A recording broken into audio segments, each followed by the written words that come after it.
Muy buenas tardes, queridos seguidores, suscriptores. Este es un vídeo coloquial, un vídeo de salutación, un vídeo de ocasión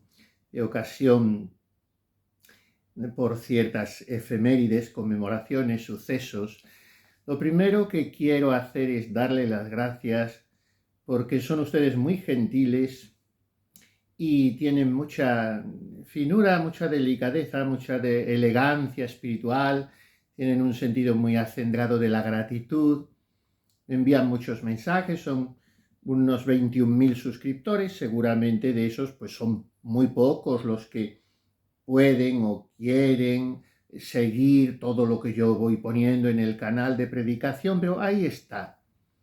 Es un canal, siempre lo digo, muy modesto, sin grandes pretensiones, bueno, con inmensas pretensiones, que son las de ganar el mundo entero para Cristo y que reine su corazón, pero sin pretensiones técnicas de avances en el mundo cibernético que desconozco casi por completo, o al menos conozco muy exiguamente.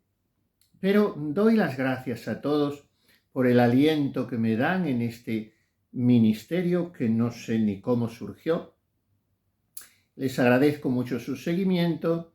Me estimulan a seguirlo haciendo, lo mismo que me estimulan a seguir escribiendo. Les gustará saber que ahora ando ya con otros cuantos libros, 2 o 3 de ellos de inminente aparición porque los tenía bastante pergeñados, y uno se titulará De León XIII a León XIV, unidos en el Rosario.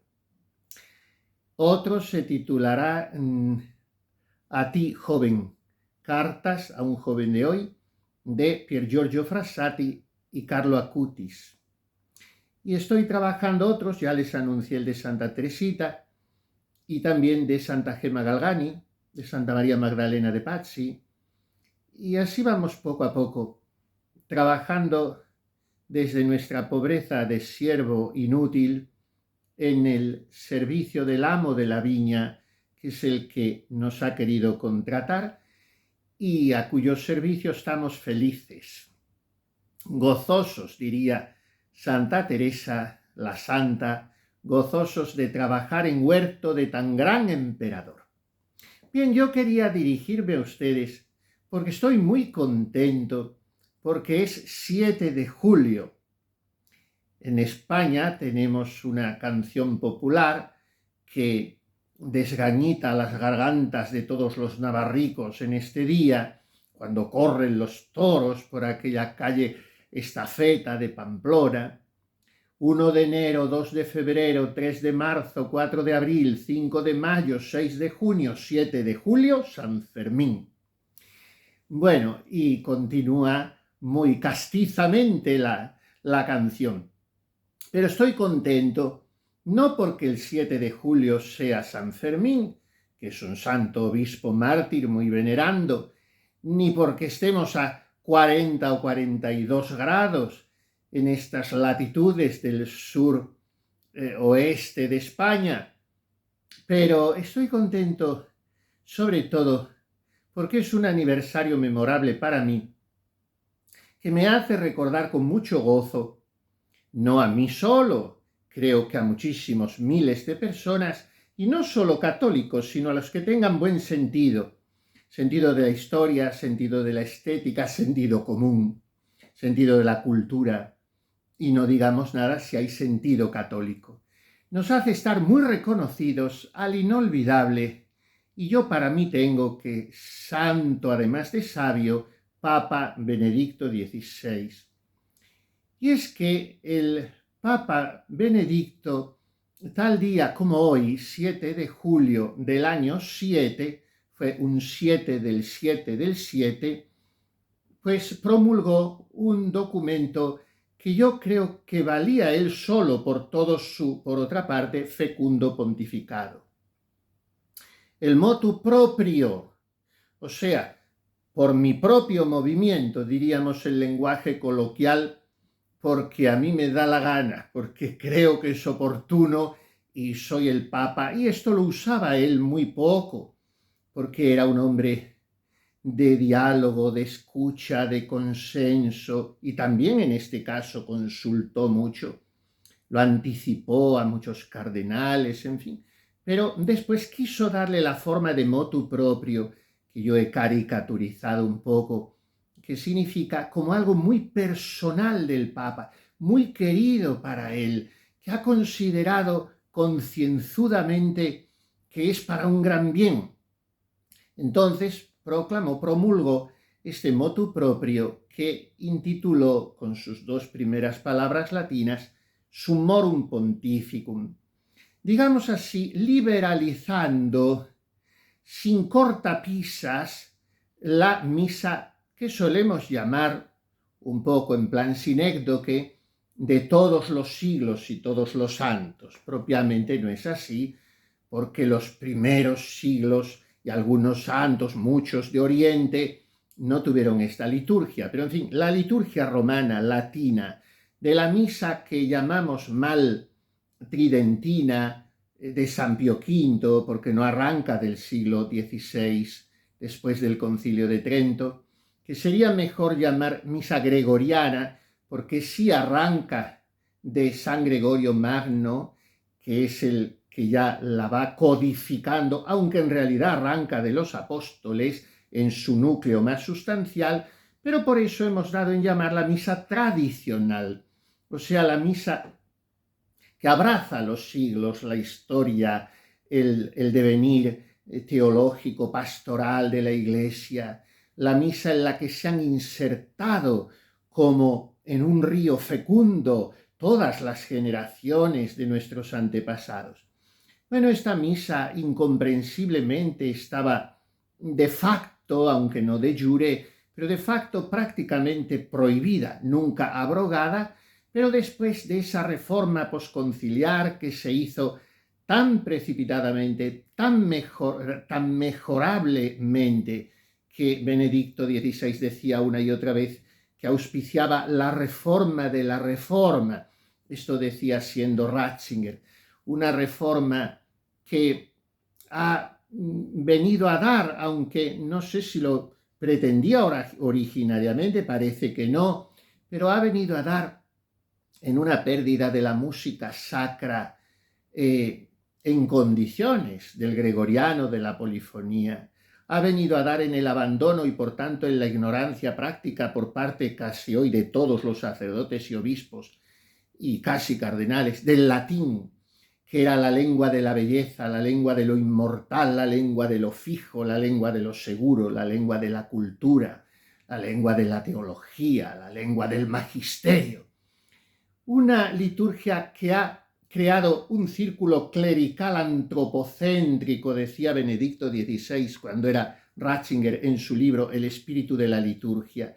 De modo que ya el sacerdote no mira a Dios encabezando a todos los fieles, sino que lo mira verticalmente, pero no hay una escenificación geográfica, física, en la cual todos miran al altar y se crea ese ambiente de misterio y la cruz es la protagonista y el sacrificio del Calvario es la verdad que se impone. Una misa que en la práctica en muchos lugares y de muchos modos se ha protestantizado porque se ha convertido en un banquete de amigos, de bailes, de risas, de saludos, de guitarreos, donde cualquiera puede dar la comunión, donde todos comulgan y de cualquier manera. Pues es una pena toda esta deriva tan extraña de lo que es la misa católica. Cosas todas que conjura, impide la misa tradicional, que está fijada, que está normatizada, que está envuelta en un aparato, aunque sea celebrada sin ninguna solemnidad, pero en un aparato de gran sacralidad, el silencio, el protagonismo rotundo del sacrum, de lo sagrado, de lo adorable, de lo hierático. Bueno, la misa de nuestros padres y abuelos, y estaba muy prohibida, muy impedida, digamos así. Pablo VI había hecho algunas concesiones en la práctica difíciles de alcanzar. Después Juan Pablo II había hecho todavía más pero todo quedaba como reducido a la consecución heroica de una hazaña por parte de unos pocos Quijotes aguerridos y casi a la desesperada. Entonces, estoy resumiendo mucho, simplificando mucho, Benedicto XVI dice: esto no puede ser. Y acompaña ese motu proprio con una carta muy sabia, muy ponderada, muy equilibrada, muy fina, muy delicada como era él en todo, pero al mismo tiempo muy firme, muy verdadera, muy libre. Y en esa carta hay muchas afirmaciones muy interesantes, hay muchas ideas teológicas muy atendibles, pero sobre todo ha prevalecido esta frase reina de la carta que no era el motu propio, era como un prólogo, un acompañamiento, una introducción pedagógica al motu propio.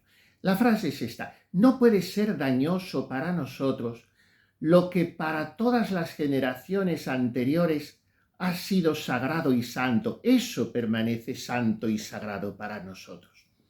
Bien, este motu propio se da libertad y todos esos grupos, familias, grupos de vocaciones, jóvenes, sobre todo jóvenes, y más varones que mujeres. Es un fenómeno sociológico que se da a la inversa de lo que viene sucediendo en la Iglesia hace ya medio siglo largo. Casi solo mujeres y mayores. Bueno, en la misa tradicional ahí sí que hay una primavera. Una primavera a base de minorías creativas, como gustaba de decir también Benedicto XVI, pero una primavera de fe, una primavera, no diré de santidad, porque siempre hablamos entre pecadores y lo somos todos, pero de búsqueda, de deseo, de tensión a la santidad, de conciencia del pecado y por tanto de confesión frecuente, de necesidad de la adoración y por lo tanto de rodillas dobladas, de aceptación gozosa de la moral católica y por tanto de matrimonios abiertos a la vida, con muchos hijos, de oración frecuente y por tanto de surgimiento de vocaciones. Lo hemos visto, lo he vivido como sacerdote, lo he tocado, lo he palpado, el que lo vio es el que da testimonio, puedo decir, como San Juan Evangelista. Lo he visto en España, en grupos de jóvenes muy hermosos, muy bellos, con todos los defectos juveniles, con todas las impulsividades y pasionalidades juveniles, pero con todas las verdades juveniles. Lo he visto en familias ya más maduras, lo he visto en Portugal, con una belleza humilde y elegante como la que tienen los portugueses. Lo he visto en Alemania, con una perfección y un orden como la de los germanos. Lo he visto en Italia, con un colorismo y un gozo y una expresividad como la propia de los italianos. Lo he visto no en Norteamérica, porque no he ido nunca allí, pero sí en muchos amigos norteamericanos que han venido a mí, con sus familias, con sus hijos. Lo he visto en muchos lugares, lo he visto también en no pocos hispanoamericanos, lo he visto en Croacia, lo he visto en muchos lugares. Hay frutos, hay muy bellos frutos, lo he visto también en Francia, donde se celebra con toda naturalidad en muchas parroquias la misa tradicional. Lo he visto en Suiza, por ejemplo, donde la Basílica de la Patrona de Friburgo, la Inmaculada Concepción, la lleva la Fraternidad Sacerdotal de San Pedro con liturgia tradicional. Y así podría ir recorriendo muchas experiencias.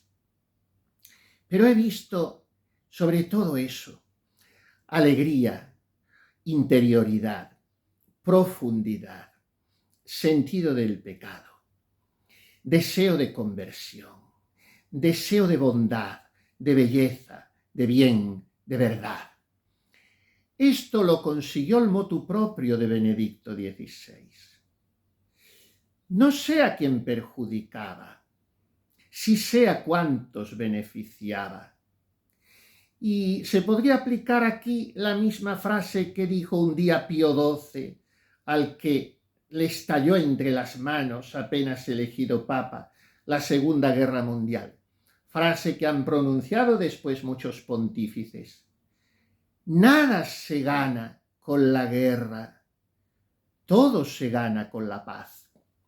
Bueno, el motu proprio de Benedicto propició la paz litúrgica, pero después volvió el recidivo de una guerra gratuita, innecesaria, cuando después de unos pocos años, en realidad fueron unos pocos, los que van de 2007 a 2021, o sea, 14 años, por las mismas fechas, el 16 de julio, el Papa que sucedió a Benedicto XVI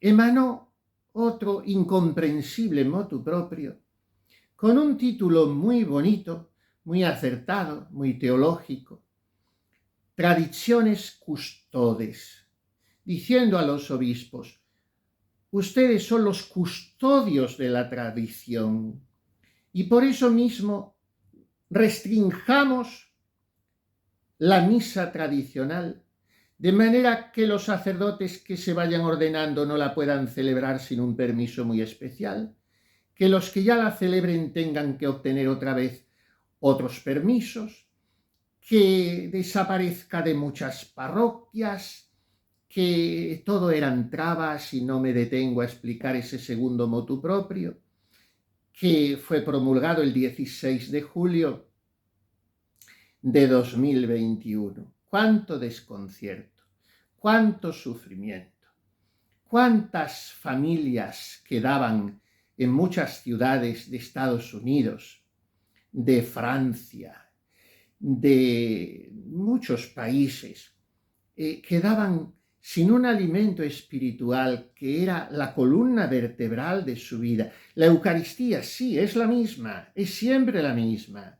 En cualquier manifestación cultural, litúrgica de la misa, por supuesto en la misa de Pablo VI, es la misma, sí, la transustanciación es la misma, la Eucaristía es la misma, el sacrificio redentor de Cristo es el mismo, pero las formas son tan distintas, influyen tanto en la sensibilidad y en la fe de cada persona, que se sufre cuando te privan de lo que ha sido tu sostén en ese sentido.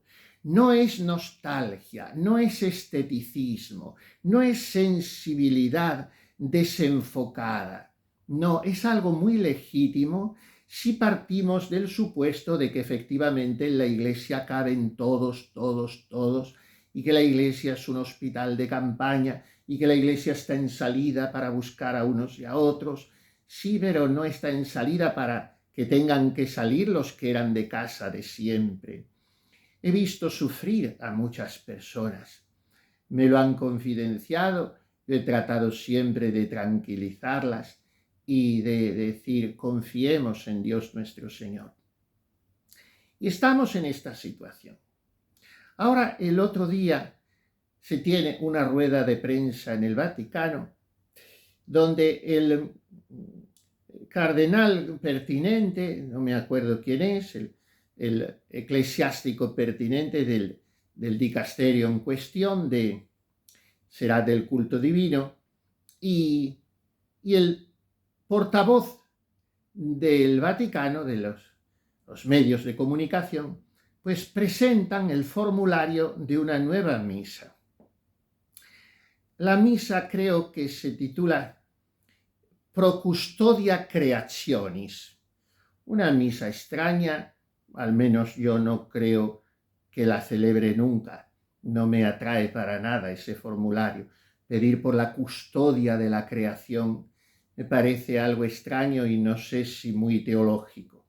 Hay muchas misas en el misal, yo celebro con frecuencia las misas votivas cuando no hay obligación de otro santo, el lunes por los difuntos, el martes de los ángeles custodios, el miércoles de San José, el jueves de Cristo sacerdote, el viernes del Sagrado Corazón o de la Preciosa Sangre, el sábado de la Virgen Santísima. Y otras veces misas votivas, o añado las oraciones de conmemoración después de las 3 oraciones de la misa, pidiendo sobre todo misas por la Iglesia, por el Papa, por las vocaciones, por los sacerdotes. Todo esto es en vistas de eternidad.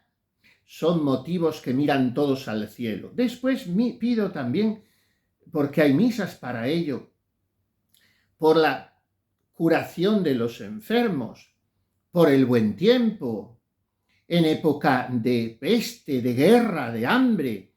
También estos son motivos temporales, pero son motivos todos que miran a la persona que se ha de salvar también con su cuerpo. Pedir por la custodia de una creación que a mí me han enseñado a custodiar desde pequeño, a respetar la naturaleza, los ríos, los árboles, los pájaros, a no tirar nada que pueda contaminar. En fin, nos han enseñado a esto sin que eso fuese una ideología de abanderados, sino viviéndolo con sencillez, y creo que es algo muy importante cooperar a conservar la creación, que es el templo que Dios nos ha dado para vivir. Pero pedir para que esa creación se custodie es una petición relativa, porque que se custodie en lo temporal, pero el cielo y la tierra pasarán, mis palabras no pasarán. Vendrá un cielo nuevo y una tierra nueva. Allí no existirá el mar, todas esas cosas que dice el Apocalipsis. Pues esto, la representación de este mundo se termina. Un día esta creación, el fin del mundo, desaparecerá y habrá un cielo nuevo y una tierra nueva. Pero en fin, quien quiera pedir por la custodia de la creación, que pida, para eso han hecho una misa. Y no seré yo quien me oponga a lo que el Papa apruebe. Bueno, pues está aprobada, pero yo no tengo obligación de celebrarla y por tanto no la celebraré nunca porque la considero gratuita. Pero me ha llamado la atención que en esa rueda de prensa a este señor que representa como portavoz lo que tenga que decir el Vaticano, un tal señor Bruni, pues le han preguntado que un informe que había sacado una periodista norteamericana, Diana Viñe, una cosa así, que ¿qué tenía de cierto este informe? Este informe decía que en el año 2020, por voluntad del Papa Francisco, se había hecho una encuesta a todos los obispos del mundo para que dijesen cómo iba funcionando en sus diócesis la celebración de la misa tradicional. A mí me tocó responder a este informe, me pidieron la opinión porque en la diócesis donde yo estaba se celebraba como en muchas, con toda naturalidad la misa. Luego, después del motu proprio muchos obispos cambiaron y antes eran muy benedictinos y habían apoyado, después todo tenía que ser con mucha sordina. A lo mejor ahora vuelven a cambiar.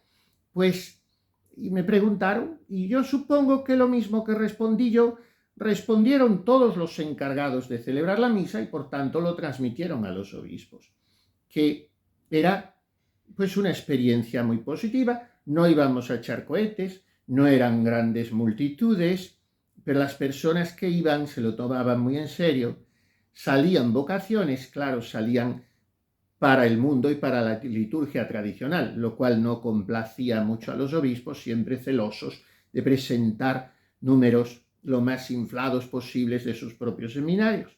Y esto es lo que dijimos, y después salieron los resultados del informe, que era todo negativo, que los que asistían a esas misas se oponían al Concilio Vaticano II, que creaban divisiones, que no estaban con los obispos, que eran factores de desunión, que eran elementos conflictivos.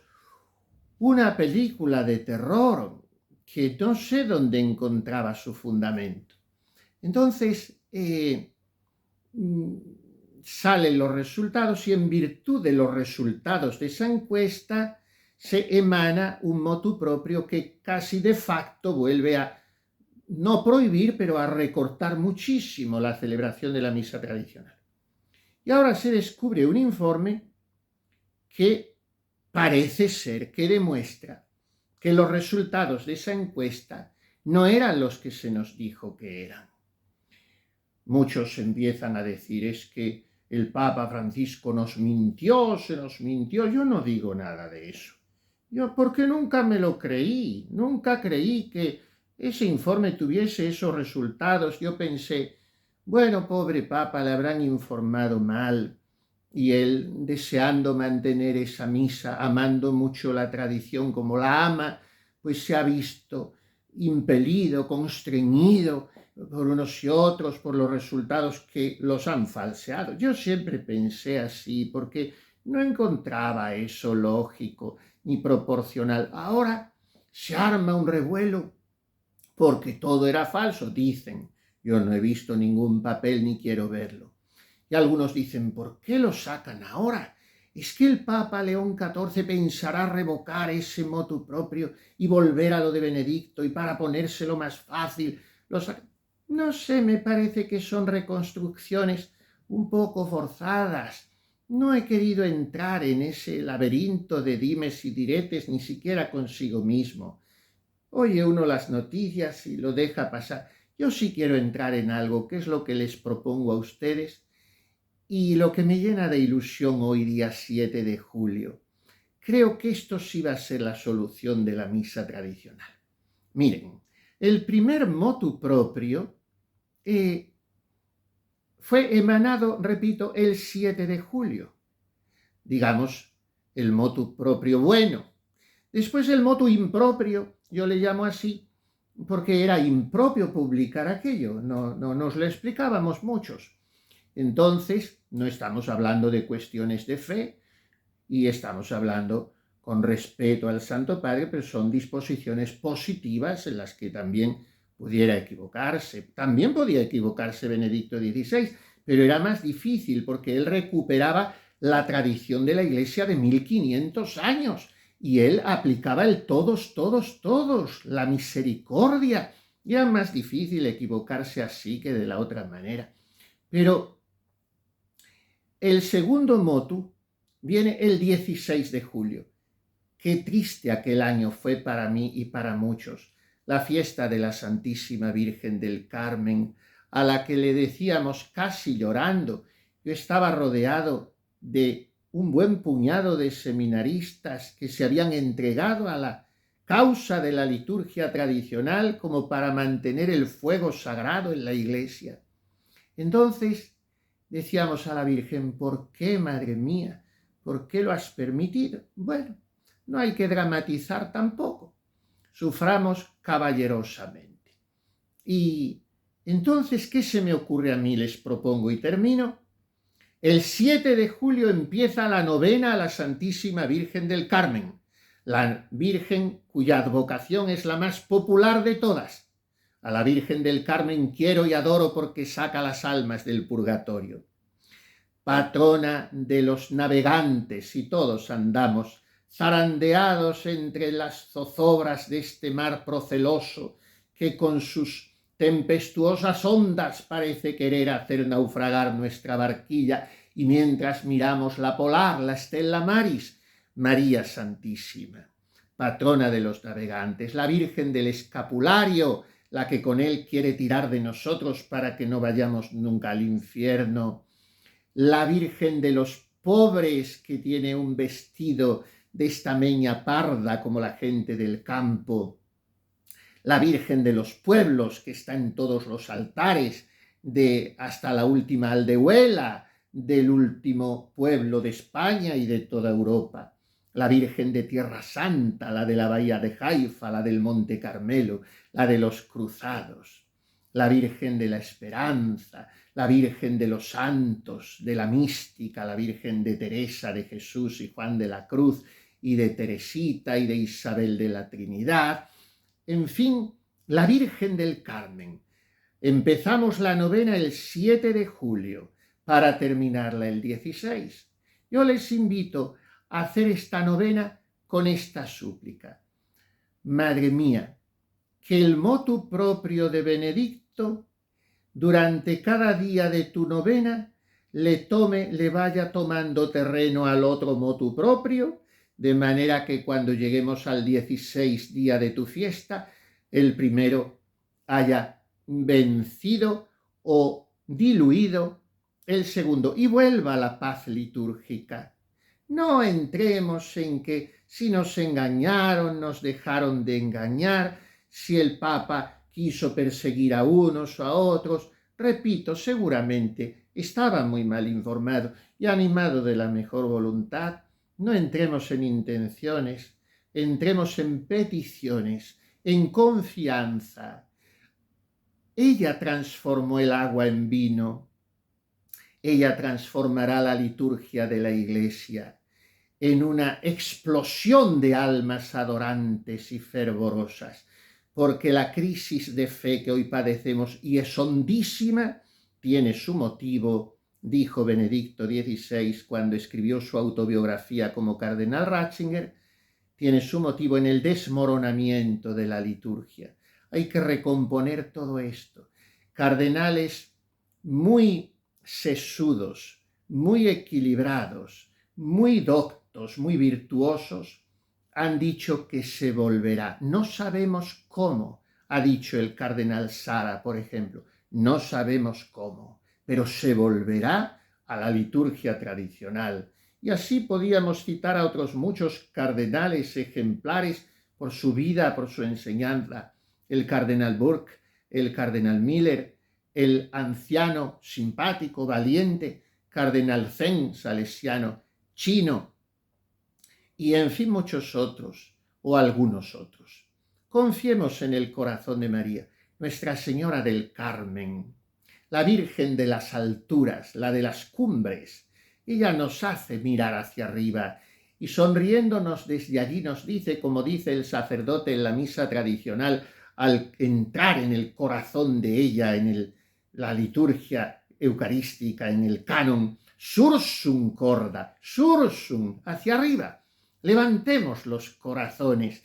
Y entonces los fieles responden en un susurro, habemos ad Dominum, tenemos los corazones en el Señor, hacia el Señor, junto al Señor, con el Señor, en el Señor. También tenemos nuestros corazones con la Señora. Y esa Señora que transformó el agua en vino, en contra de todas las previsiones, esa Señora a la que obedecieron los criados porque ella indicó, haced lo que Jesús os diga, y llenaron 6 tinajas de agua, casi 600 litros, esa señora vuelve a decirnos, haced lo que Él os diga. Entonces, muchas familias, muchos jóvenes, pienso, por ejemplo, muchas parejas de novios, muchos seminaristas, muchas personas de toda condición, de toda edad, de toda procedencia social, de toda cultura, hemos conocido un abanico muy amplio, volverán a encontrarse en casa. No se sentirán tratados como extraños que deben desaparecer o ir pidiendo perdón, que deben soportar los desprecios de algunos obispos que deberían ser sus pastores, no sus apaleadores. Y todo volverá a la paz y volverá a reír la primavera. Lo espero firmemente de la intercesión de quien es reina y hermosura del Carmelo, la Virgen de la capa blanca, el color de la paz, de la unión.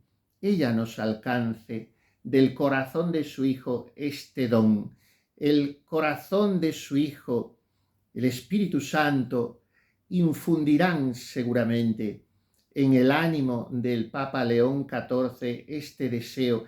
Él viene anunciando, proclamando desde el inicio de su pontificado el deseo de una iglesia unida. Son muchas las heridas que hay que restañar, muchos los descosidos que hay que volver a zurcir, y hay que unir la iglesia. Todos cabemos, todos, sobre todo deberían caber los de siempre. Todos somos los de siempre, pero en fin, los que hemos llevado esta herencia de nuestros mayores. María lo conseguirá. María duce, María nos guía, María nos conduce. María es nuestra ilusión, mater mea, fiducia mea, madre mía, confianza mía. Dediquémosle esta novena de el Carmen para que la madre de los navegantes, la reina del escapulario, nos conceda de nuevo la paz litúrgica y con libertad podamos volver. Lo mismo que se celebra el rito mozárabe, el rito siro-malabar, el rito milanés, el rito dominico, se pueda celebrar la misa que han celebrado en los últimos siglos todos los santos. Nada más, muchas gracias por su atención y para todos una afectuosa bendición. In nomine Patris et Filii et Spiritus Sancti. Amén.